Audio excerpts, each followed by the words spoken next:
ఒకప్పుడు పెద్ద నది ఒడ్డున ఉన్న ఒక చెట్టుపై చిట్టి కోతి ఉండేది.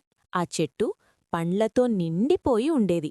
అదే నదిలో ఒక మంచి మనసున్న మొసలి నివసించేది. ప్రతిరోజూ కోతి చెట్టు నుంచి పండ్లు కోసి మొసలికి వేసేది. మొసలి ఆనందంగా తిని చెప్పేది నువ్వు నాకు చాలా మంచి స్నేహితుడివి కోతి.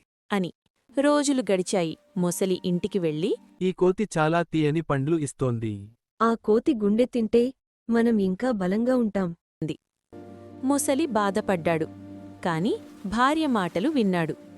ఒకరోజు మొసలి కోతిని నదిలోకి తీసుకెళ్లమని చెప్పాడు. మధ్యలో నిజం చెప్పేశాడు.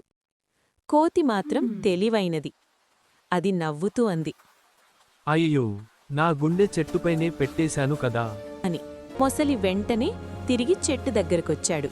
కోతి ఒక్కసారిగా చెట్టెక్కింది. ఇప్పుడు కోతి చెప్పింది. స్నేహాన్ని మోసం చేస్తే ఎప్పుడూ నష్టం నీకే. మొసలి తన తప్పు తెలుసుకొని బాధపడ్డాడు. అప్పటినుంచి చెడ్డ మాటలు వినకుండా నిజాయితీగా ఉండేవాడు. ఈ వీడియో మీకు నచ్చిందంటే ఒక లైక్ కొట్టండి. ఇలాంటి వీడియోల కోసం సబ్స్క్రైబ్ చేయడం మర్చిపోకండి.